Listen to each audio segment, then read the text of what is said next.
No samurai would stand beside her.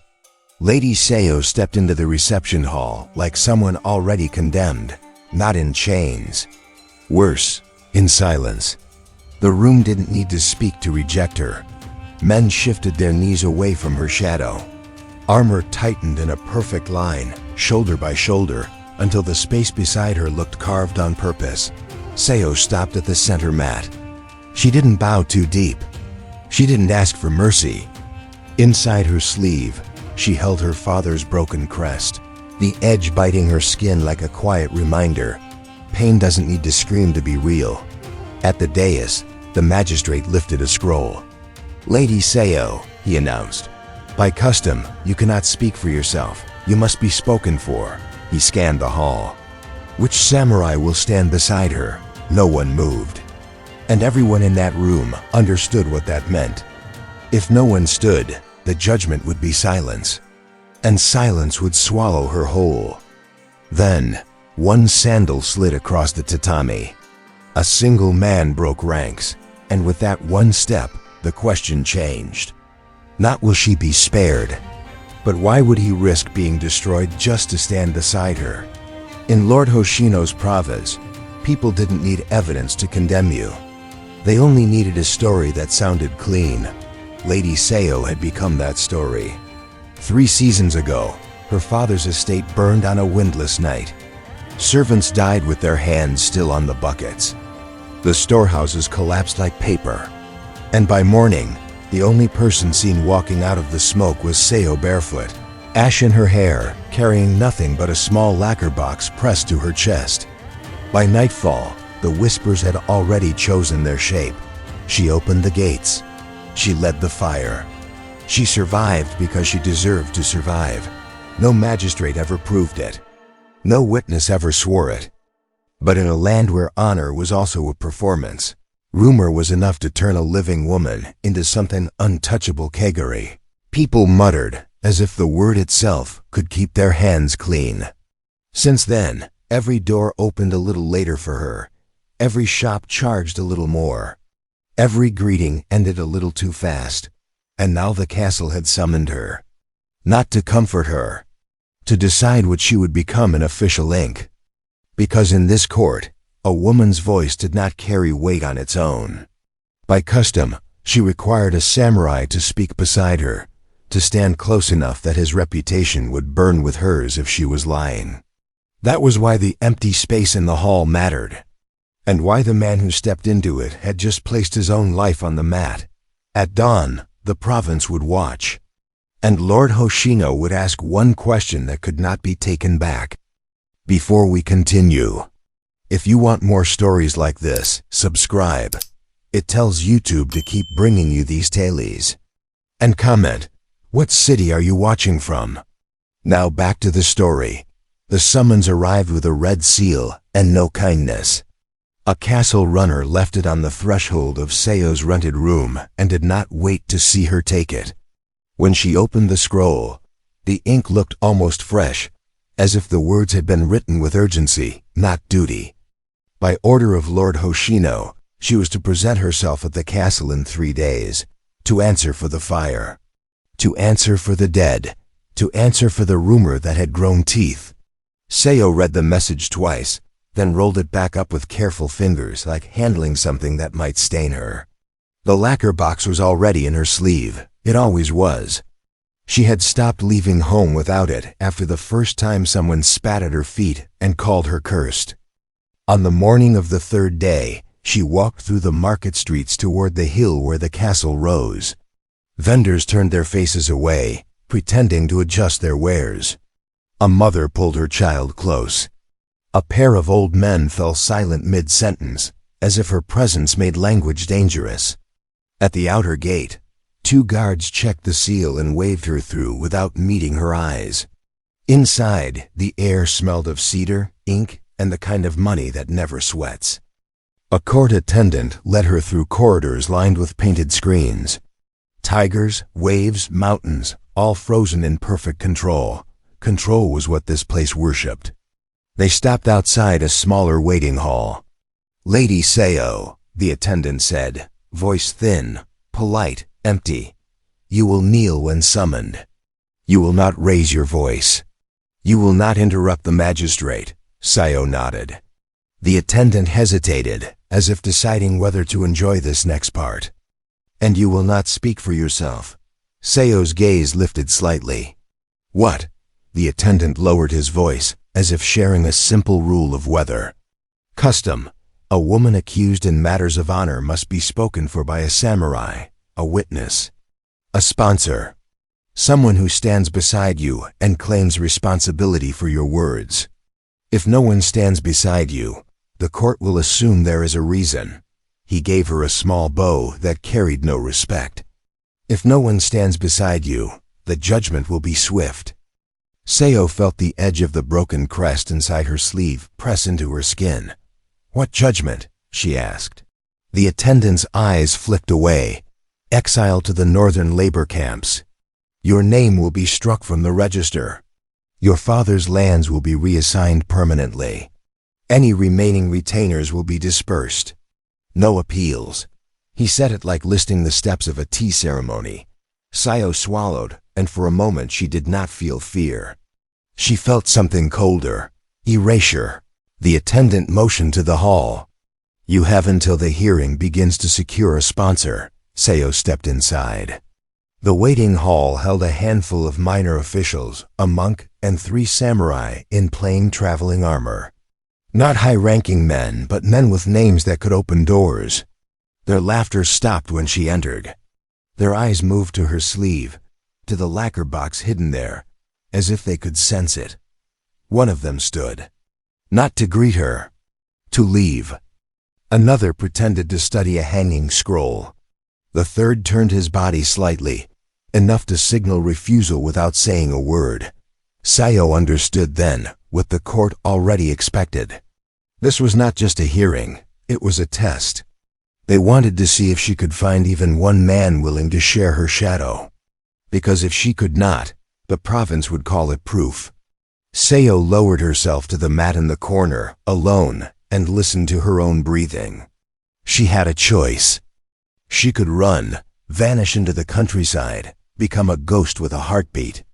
Or she could walk into the main hall with no voice and no shield, and let a room full of men decide what she deserved. Footsteps approached from the corridor outside. The hearing was beginning. And Sayo still had no one to stand beside her. The main hall was brighter than Sayo expected. Sunlight spilled through high shoshi panels and turned the polished wood into something almost holy. That was the trick of power. It made judgment look like purity. She was guided to the center mat and told to kneel.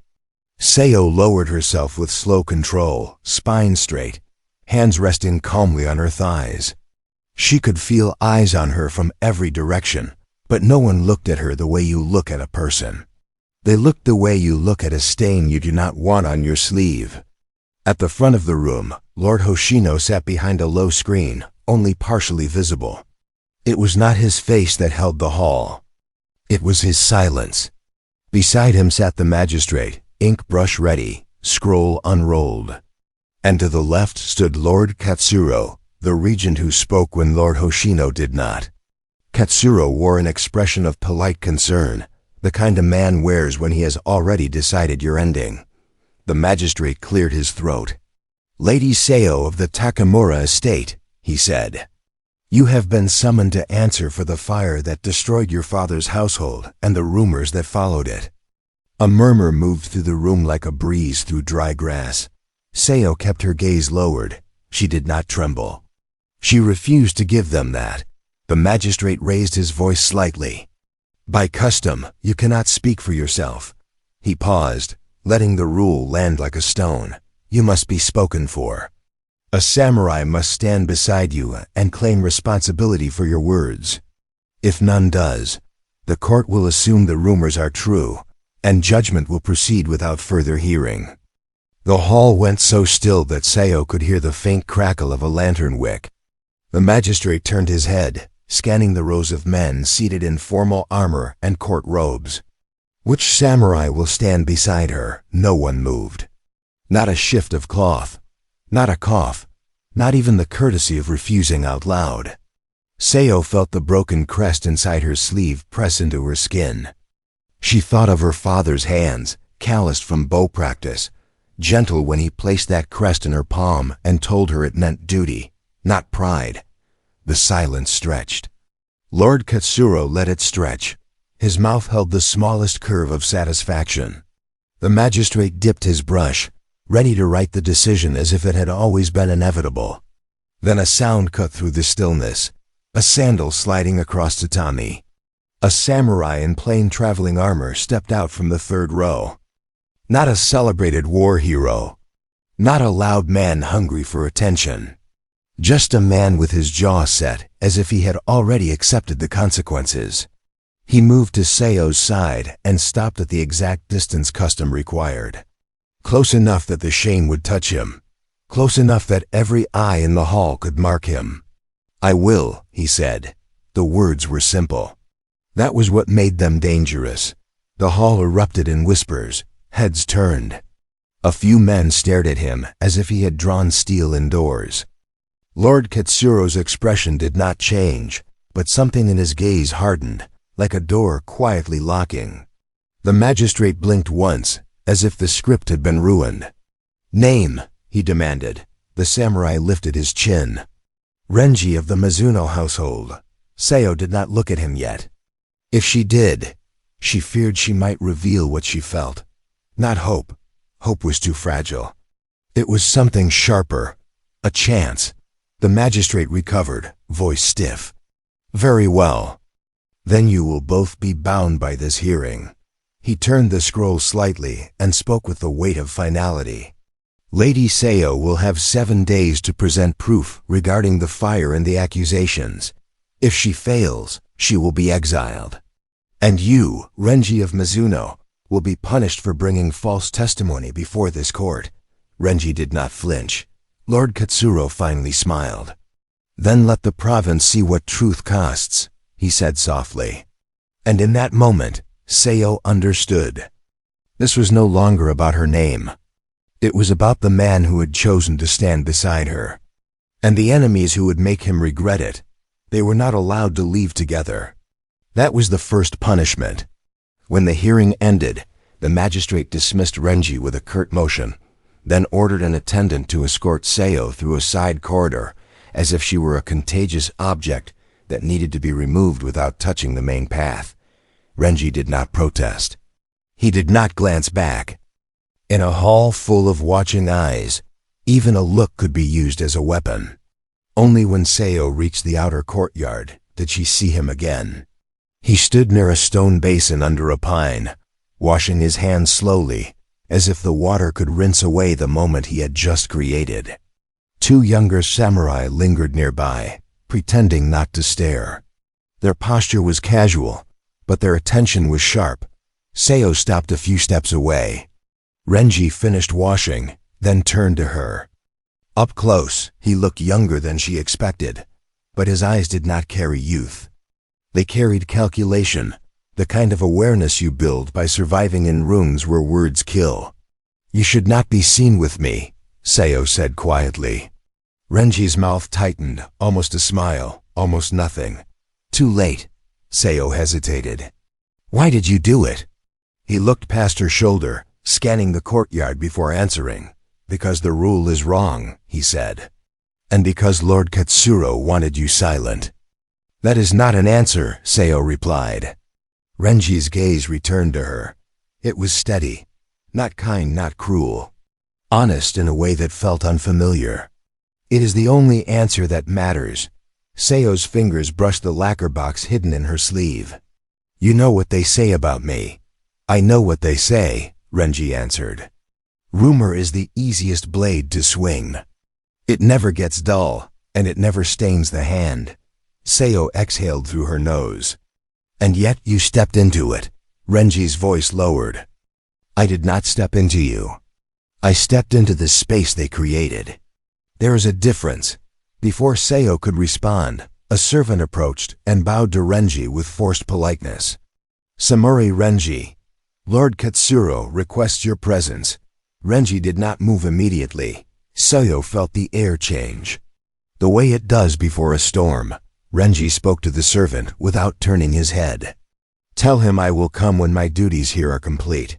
The servant swallowed, eyes flicking toward the castle. My lord expects, Renji finally turned. His tone stayed calm, but the calm was steel. Then my lord will learn patience.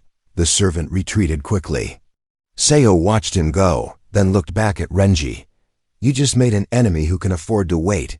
Renji's jaw flexed. He has been my enemy longer than you think. Sayo studied him. You have something to gain. Renji did not deny it. I have something to lose, he said instead. From the far end of the courtyard, one of the younger samurai whispered to the other, loud enough to be heard. He stood beside her. Maybe he was the one who opened the gates. The second laughed under his breath. Or maybe he will burn with her. Sayo's throat tightened. The rumor had already shifted. It was adapting, searching for a new throat to choke. Renji heard it too. He stepped closer, not touching her, but closing the distance enough to be clear to anyone watching. 7 days, he said. That is what they gave you. Tell me what really happened the night your home burned. Sayo's eyes held his. I will, she said. But not here. Renji nodded once. Then we move. And as they walked through the courtyard, Sayo felt the weight of attention follow them like a shadow with teeth. One man had broken ranks. Now the province would decide if he had broken honor too. Thank you for staying with me until this point. Your time truly means a lot. If you haven't yet, please like the video and subscribe. It helps this channel keep creating stories like this one. And if you know someone who would enjoy these journeys into feudal Japan, feel free to share it with them. Your support makes a real difference. They did not go back to Sayo's room. Renji led her through narrow alleys behind the market, past sake stalls and shuttered shops, until the smell of incense replaced the smell of fish and smoke. A small shrine sat tucked between two old walls, half forgotten, its stone foxes worn smooth by rain. Here, Renji said. People do not eavesdrop near gods. Sayo knelt in the shadow of the torii and finally let herself breathe. Renji stayed standing. He watched the street like a man waiting for an arrow he could not see. You asked what happened, Sayo said. Her voice was steady, but her hands were not. If I tell you, your name will never be clean again. Renji did not look away. My name is not the point. Sayo's fingers slid into her sleeve. She hesitated, then drew out the small lacquer box. The wood was old, the edges scuffed as if it had been gripped too tightly. I carried this out, she said. That is why they chose their story. Renji's eyes narrowed. What is inside? Sayo's throat tightened. Proof, or a curse. Depending on who tells it. Before she could open it, a soft step sounded behind them. A monk stood at the shrine entrance, head bowed, hands tucked into his sleeves. He looked ordinary. That was what made Sayo's skin go cold. Renji's hand moved slightly, not reaching for a sword, but preparing. The monk lifted his face. Samurai Renji, he said gently. Lord Katsuro sends a gift. He placed a folded cloth bundle on the ground between them, then stepped back as if the air itself could accuse him. Renji did not touch it at first. Sayo stared at the bundle. What is that? A reminder, the monk said. Renji finally knelt, unwrapped the cloth, and revealed a single object. A hairpin. Sayo's blood turned to ice. She knew it. She had worn it the night of the fire. A simple piece of lacquered wood, burned on one end, like it had been pulled from ash. Renji's eyes flicked to her face. They searched your estate, he said quietly. Sayo swallowed. No, it was destroyed. The monk's voice stayed calm. Not everything burns, Lady Sayo. Some things are collected. He lifted his eyes to Renji. My lord also asked me to deliver a message. A witness has come forward. A man who claims he saw you in the storehouse before the fire spread. He will speak in 7 days. Sayo's lips parted, but no sound came out. Renji's expression did not change, but something behind his eyes sharpened. A witness, he repeated. Yes, the monk said. A man who will be believed. Renji folded the cloth back around the hairpin. And what does Lord Katsuro want in exchange for this kindness? He asked. The monk's gaze drifted to the Mizuno crest stitched on Renji's sleeve. He wants you to step away, the monk said. He wants you to remember that a samurai's duty is to the stability of the province, not the reputation of a condemned woman. Renji rose slowly. And if I do not? The monk's smile was small. Then the province will decide what kind of man you are, and your household will pay the price of your answer. He bowed once deeply, then turned and disappeared back into the street. Sayo stood frozen. Renji looked down at the burned hairpin, then at the lacquer box in her hands. They are building a story, he said. And in 7 days, they will make it official. He leaned closer, voice low. Open the box, Sayo, right now. Because somewhere in the city, Lord Katsuro had already found someone willing to lie. And the lie had a name. Sayo's fingers hovered over the lacquer box as if the lid might bite. For a moment, she did not open it. She stared at the burned hairpin wrapped in cloth, at the shrine's stone foxes watching with empty patience, and at Renji's face, waiting without mercy. You are afraid, Renji said. I am careful, Sayo replied. Renji's voice softened by a fraction. Careful keeps you alive. But careful will not save you in 7 days. Sayo exhaled once, slow, and slid her thumb beneath the lid. The box opened with a dry click.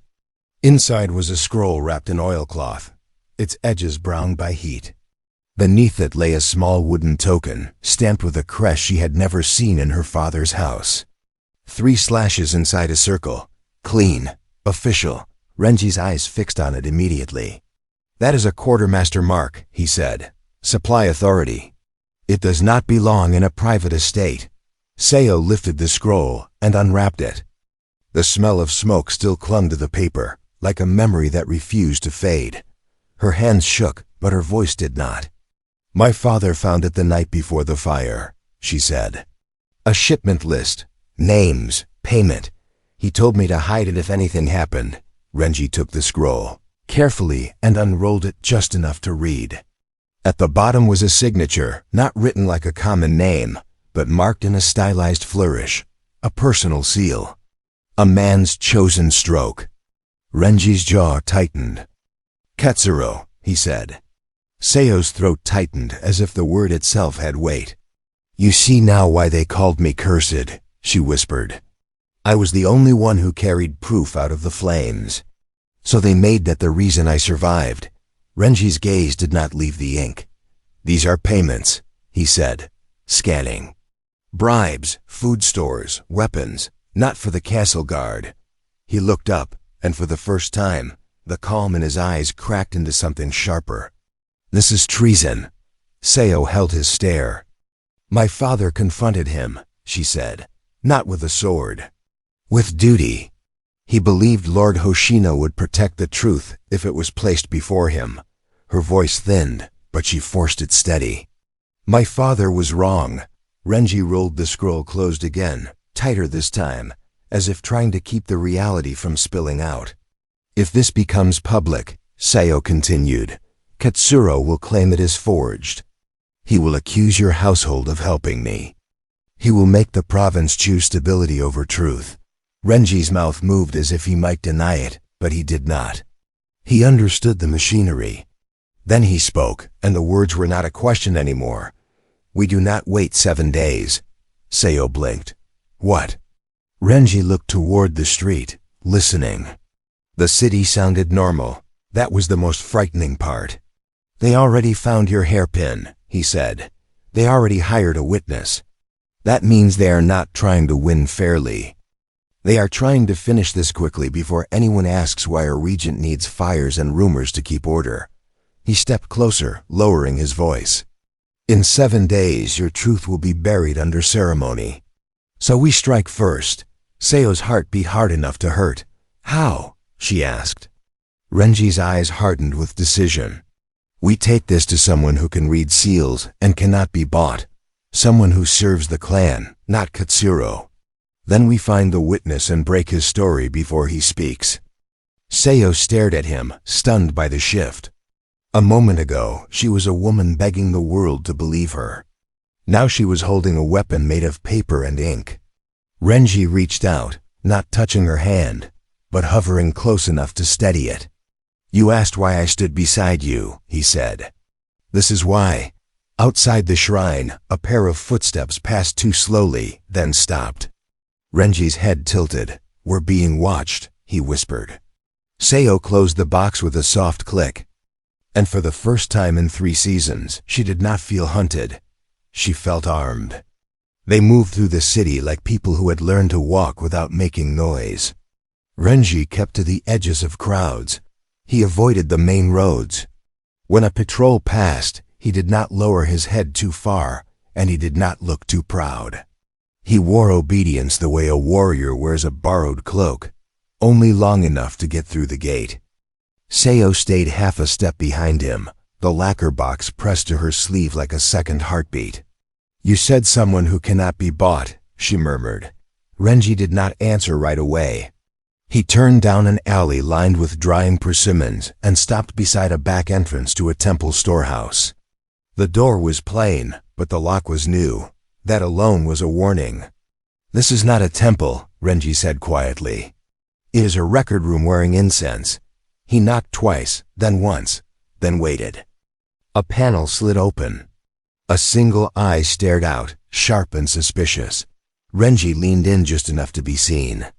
"We need Master Senzai." The panel stayed open for a long breath, then shut. The door opened a moment later. Inside, the air was cool and smelled of paper, ink, and cedar shelves. Scrolls were stacked like bones. Ledgers sat bound in cloth. Scribes usually served lords. This man served time. Master Senzai stepped from behind a shelf, old or thin, with ink stains on his fingers that never washed away.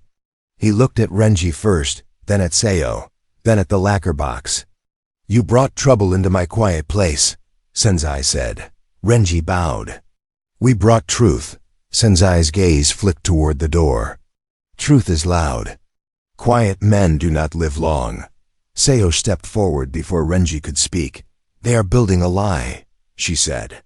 "A witness will condemn me in 7 days. Lord Katsuro will stand behind him."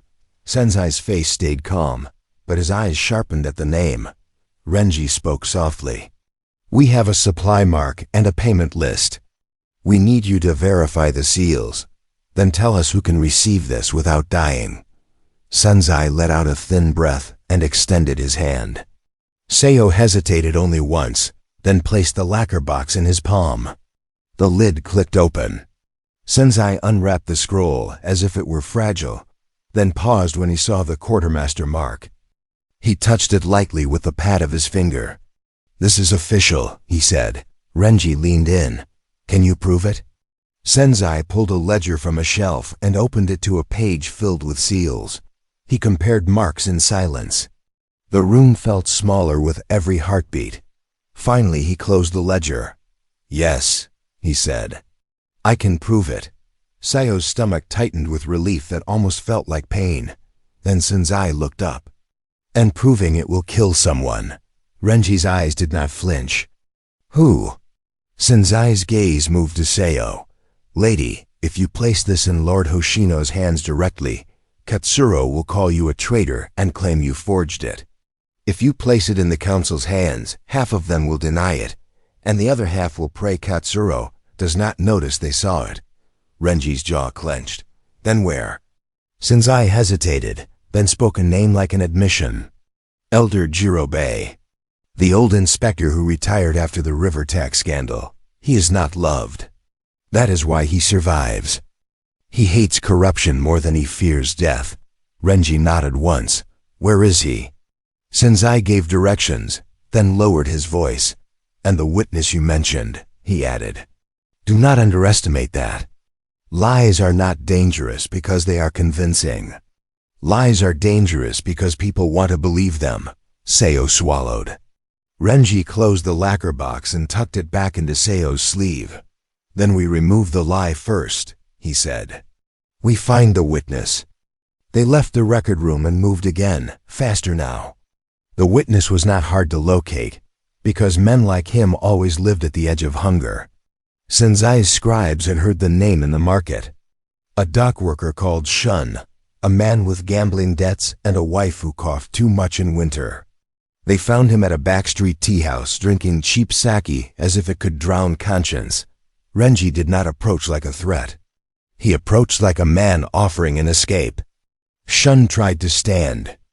Renji placed a hand on the table, not touching Shun, but close enough that the message was clear. "Sit," Renji said. Shun's eyes jumped to Sayo, then away, then back. He looked sick.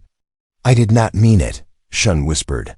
"I did not set the fire. I only said what they told me to say." Sayo's voice stayed controlled. "Who told you?" Shun's hands shook so badly he spilled sake on the table. "A man from the castle," he said. "He came with 2 guards. He knew my debts. He knew my wife's medicine. He said if I speak, my family eats. If I refuse, my family disappears." Renji's gaze narrowed. "Did he show you anything? A token? A mark?" Shun swallowed hard and pulled a small wooden token from his pocket. 3 slashes inside a circle. Sayo felt her skin go cold. The same mark. Renji took the token and turned it in his fingers, eyes hardening with recognition. "This is Katsuro's quartermaster authority," he said. Shun flinched. Sayo forced herself to look at the man, not with pity, with clarity. "If you speak against me," she said, "you condemn me. If you speak for me, you condemn yourself." That is what he bought. Shun's eyes filled. "I do not want to die." Renji's voice turned quiet, almost gentle.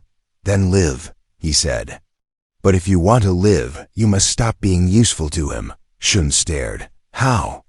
Renji leaned closer. "You will testify, but not in the way he expects. You will tell the court you were paid, and you will name the mark. Then you will disappear before Katsuro can reach you." Shun's lips trembled. "He will kill me." Renji's eyes did not blink. "If you stay, he will kill you anyway. If you run with us, you might live." Sayo watched Shun's face collapse under the weight of choice. She knew that face. It was the face she had worn for 3 seasons. Shun finally nodded, barely. "Where do I go?" he whispered. Renji stood. "First," he said, "we place the scroll with Elder Jirobei. Then we hide you." Sayo's hand tightened around the lacquer box. They had a plan now, a real one. But as they stepped out into the street, Sayo noticed something in the crowd.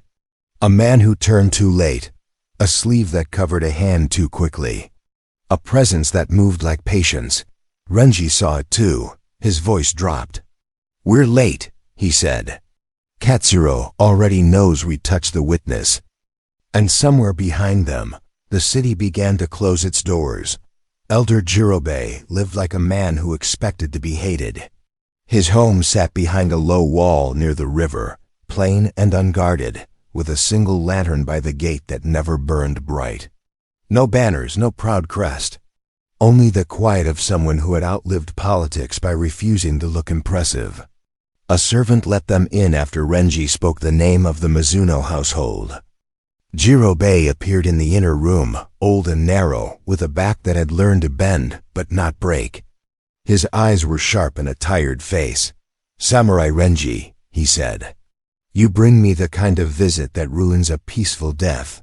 Renji bowed. "Then let us ruin it with purpose." Sayo knelt beside Renji and brought out the lacquer box. Jirobei's gaze flicked to her, then to the box, then to the way the air in the room changed when it opened. Men who spent their lives around power could smell danger the way hunters smell rain. Sayo unwrapped the oilcloth and slid the scroll forward. Jirobei did not touch it at first. "Lady Sayo," he said slowly, "do you understand what you are placing on my floor?" "I understand," she replied. "It is proof. And it is a blade." Jirobei finally lifted the scroll with both hands and studied the seals. He asked no questions about rumor. He asked only about ink, marks, and the weight of signatures. That was what made him terrifying. Minutes passed. Renji stayed still. Sayo's fingers tightened inside her sleeve until her nails bit skin. At last, Jirobei set the scroll down. "This is not a forgery," he said. "This seal is Katsuro's hand," Renji exhaled once. Sayo felt her chest tighten with something she had not allowed herself to feel in years. Jirobei's gaze hardened. "If this becomes public, he will deny it and then destroy anyone who repeats it," he said. "That includes you. That includes me. That includes every witness who has ever shared a meal with us." Renji's voice stayed controlled. "Will you take it to Lord Hoshino?" Jirobei looked at him for a long moment. "I will try," he said. "Not because I enjoy dying, but because I am tired of watching men call cowardice stability." Sayo's throat tightened. "And the witness?" Jirobei asked. Renji answered. "A dockworker named Shun. He was paid. He is willing to confess." Jirobei's eyes narrowed. "Willing is not the same as safe," Renji nodded. "We will hide him until the hearing." Jirobei's mouth tightened. "The hearing will not wait 7 days," Renji frowned. "What do you mean?" Jirobei reached into a drawer and pulled out a fresh notice stamped with the castle mark. He placed it on the mat between them. Sayo read it, and the blood in her face drained. The court date had been moved forward, 3 days. Renji's jaw clenched. "Katsuro did this." Jirobei gave a small bitter nod. "He smells resistance," the old man said. "So he speeds up the execution." Sayo's hands trembled once, then steadied. 3 days was not time. It was a trap closing. Renji rose. "We must move Shun tonight." Jirobei held up a hand. "Listen," he said. "If you go back through the market, you will be followed. If you hide the witness in any place connected to your name, Katsuro will find him and use him like a broom to sweep your honor into the gutter." Renji's voice was low. "We do not have better options." Jirobei looked at Sayo. "Then you must be smarter than his fear," he said. "Your greatest weapon is not this scroll. It is the fact that he cannot control what you choose to do next." They left through the back gate and moved toward the river path, avoiding lantern light. Halfway down the alley, Renji froze. Not because he heard something. Because he did not. The night had gone too quiet. A shadow moved near the canal. A sleeve. A footstep soft as prayer. Renji pulled Sayo behind him. Then a whisper came from the dark. "Samurai Renji of Mizuno," the voice said. "Lord Katsuro sends his respect." 5 men stepped into view, not dressed like soldiers, but like common travelers. That was the second punishment. They wanted this to look like nothing. Renji's hand lowered toward his sword. The man in front lifted a small object between 2 fingers. A wooden token, 3 slashes inside a circle. Sayo's stomach dropped. The man smiled. "You have been busy," he said, "touching records. Touching witnesses." Renji's voice was cold. "Where is Shun?" The man tilted his head, as if considering how much cruelty to waste. "Already returned to his lord," he said. "He left a message for you." He tossed something onto the ground. A cloth bundle. Sayo's body went rigid before Renji even opened it. Inside was Shun's token and a strip of paper stained with ink and water. A confession, written in a trembling hand. Lady Sayo confessed to treason. Lady Sayo confessed to the fire. Lady Sayo acted alone. Renji's fingers tightened until the paper crumpled. Sayo stared at the confession and felt the floor tilt under her. They had not just taken the witness. They had turned him into a weapon. The man stepped closer. "One more message," he said lightly. "Your household, Renji, your mother. Your name. Lord Katsuro will not punish you for standing beside her." He smiled. "He will erase you for it." Renji's eyes did not move. But something inside them shifted, a door closing. The 5 men began to spread out, slow, confident. Sayo pressed her hand against the lacquer box hidden in her sleeve. The scroll was still there. Truth was still there. But truth was now bleeding, and the clock had changed. 3 days. And a confession that would kill her before she could speak. Renji did not draw first. He watched the 5 men spread out, watched their hands hover near hidden blades, watched the way they kept their shoulders loose like hunters who believed the kill was already decided. Then he stepped forward, not toward them. Away from Sayo. He placed himself between her and the dark like a wall that could bleed. "You want me," he said quietly. "Then take me." The leader's smile widened. "We want the story." A knife flashed from the left. Renji moved before Sayo could breathe. Steel met steel in a sharp, ugly sound that shattered the calm of the river path. The men came in fast. Renji fought like someone who had already accepted death. He did not chase. He did not posture. He only cut space open, enough for Sayo to move. "Run," he said through his teeth. Sayo did not. She hated herself for it, but she did not move. Her hand stayed on the lacquer box, as if holding the truth in place could keep the world from collapsing.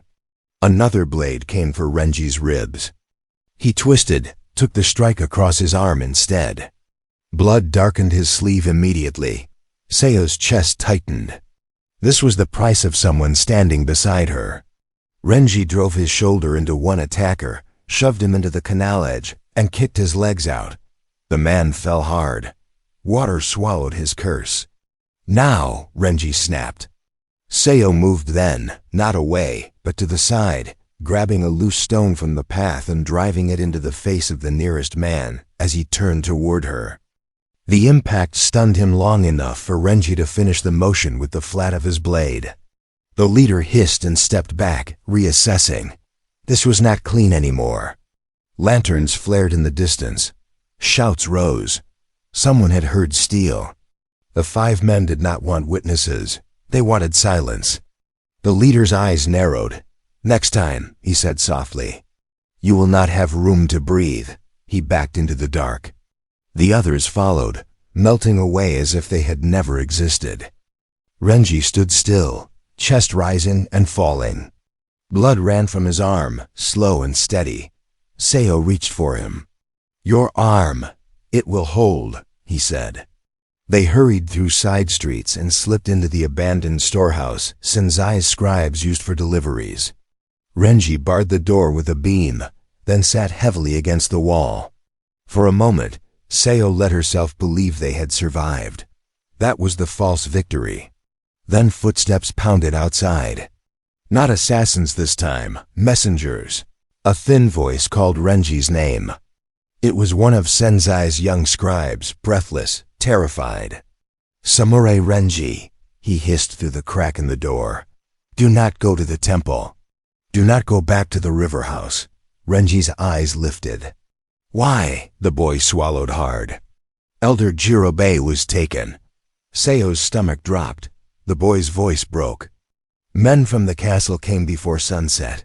They said it was an order to protect the province. They searched his home. They took his papers. They took the scroll." Sayo's hand flew to her sleeve. The lacquer box was still there, but the proof inside it felt suddenly fragile, like paper held over a flame. Renji's face went pale in a way Sayo had not seen before. "They moved the court date to 3 days, the boy continued. "And there is another notice." He held up a fresh sheet, stamped in red. A summons. Not for Sayo, for Renji. His household was ordered to present itself for questioning at dawn. Sayo felt her throat tighten until it hurt. They had not just attacked them, they had caged them.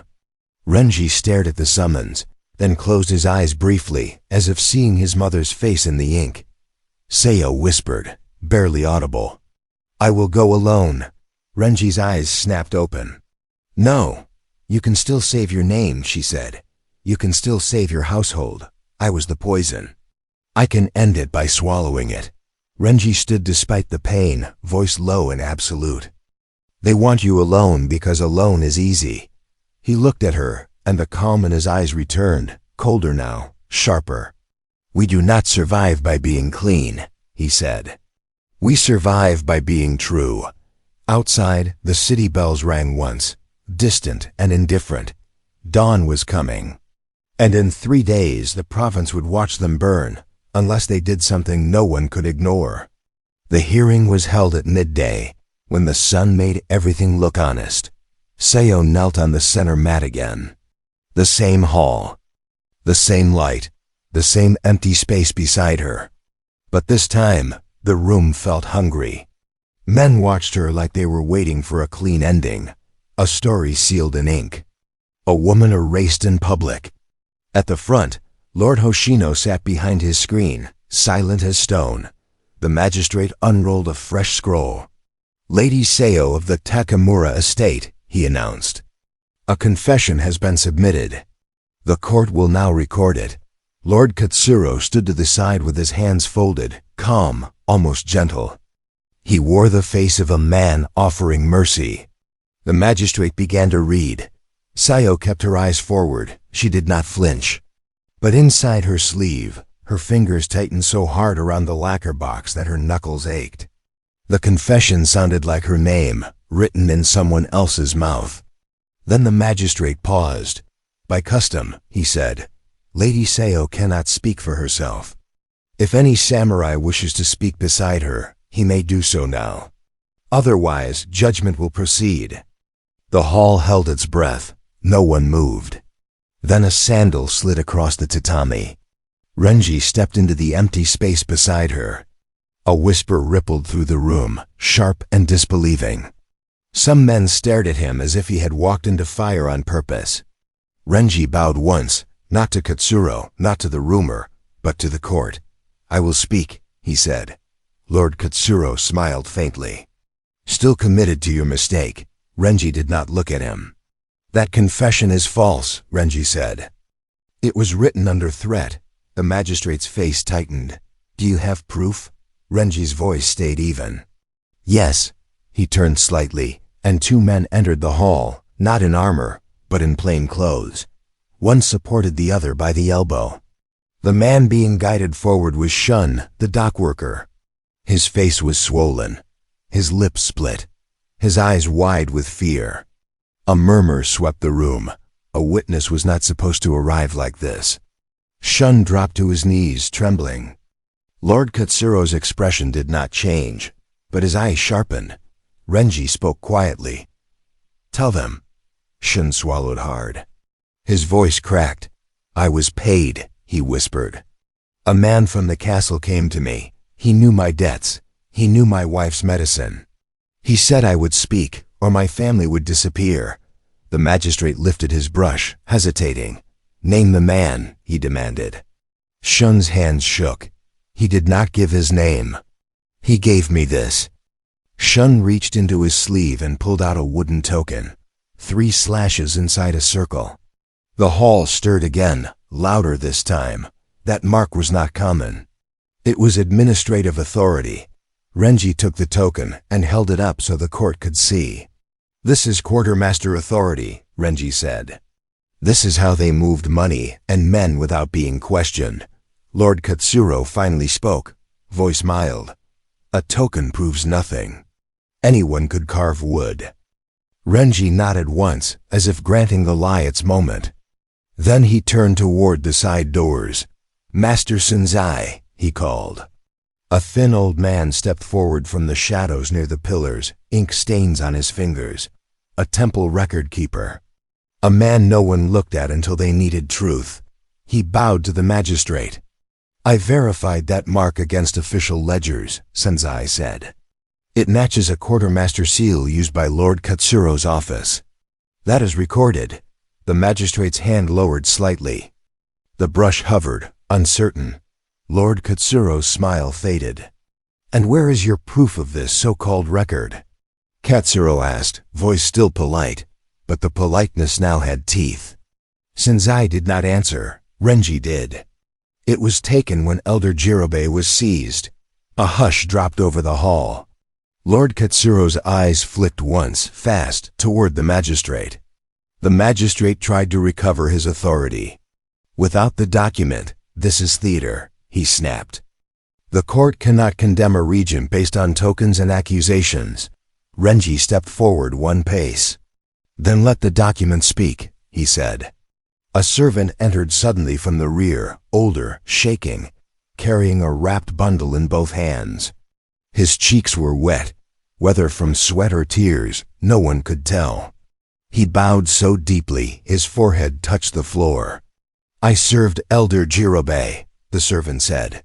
His voice was thin but clear. "Before he was taken, he ordered me to hide the true scroll. He said men would come for it. He said I must bring it here if the court moved early." He lifted the bundle. Inside was the oilcloth, browned at the edges. Senzai stepped forward and unwrapped it with careful hands. The scroll appeared, smoke-kissed, real. The hall shifted as if the floor itself had changed. Senzai held the seal toward the magistrate. "This is Katsuro's signature," he said. "This is not rumor. This is ink." Lord Katsuro's calm finally cracked. "That is treason," he snapped. "That scroll is a forgery meant to destabilize the province. Arrest them. Arrest all of them." The guards at the edge of the hall hesitated. No one wanted to be first to touch a regent. But no one wanted to be last if the regent fell. Renji's hand moved to his sword hilt, not drawing, only resting there. Then Lord Hoshino spoke. 1 sentence, quiet, and the hall froze. "Bring the scroll to me." It was the first time he had used his voice in the entire hearing. Senzai crossed the floor and placed the scroll at the dais. Lord Katsuro stepped forward. "My lord, this is a trap." Lord Hoshino did not look at Katsuro. He looked at the seal. He looked for a long time. Then his gaze lifted, slow, heavy, toward the men in the hall. "Honor," Lord Hoshino said, voice low, "is not the story we repeat. It is the truth we choose to carry." He turned his eyes to Renji. "You stood beside her when no one would." Renji bowed once. Sayo sat perfectly still, her heart pounding so loud she thought the court might hear it. Lord Hoshino's voice hardened. "And now this hall must decide what kind of province it is." Lord Katsuro's face went pale for the first time. Because the choice had finally become public, and silence was no longer possible. Lord Katsuro did not scream when the guards moved. That was the final proof of the kind of man he was. Even cornered, he tried to keep dignity like a mask pressed to his face. "Stability," he said, voice tight. "You would trade stability for one woman's tears?" Lord Hoshino's gaze did not soften. "We traded truth for too long," he answered. "That is why the province rots." Katsuro was led away. The hall remained silent, not from fear now, but from shame. The magistrate lowered his brush. For the first time, he did not write what the powerful demanded. He waited to write what was true. Sayo's punishment was not erased in a single breath. Nothing in a court ever vanished cleanly. But her name was no longer a rumor. Lord Hoshino ordered a formal inquiry. He restored what could be restored. He returned her father's lands to her stewardship, not as a gift, but as an acknowledgement of what had been stolen. When the hall finally dismissed, the crowd parted. Not quickly, not kindly, but they parted. Outside, the wind had changed. The courtyard pines swayed, and the sunlight felt less like judgment and more like weather. Renji walked beside Sayo, not half a step behind, not proudly ahead, simply beside. At the stone basin, Sayo reached into her sleeve and removed her father's broken crest. She held it in her palm for a moment, then offered it to Renji. He did not take it. He only covered her hand with his, steady and warm. "You do not need a sponsor anymore," he said quietly. Sayo looked at the crest, then at the space beside her that was no longer empty. "For the first time," she whispered, "I believe you." And as they walked out through the gate, the province watched them, not because a woman had been condemned, but because one man had broken ranks and forced everyone else to see. If your heart is still open for one more tale, follow the card on your screen. I've chosen another journey that pairs beautifully with this one. Whenever you're ready, I'll be waiting in the next story.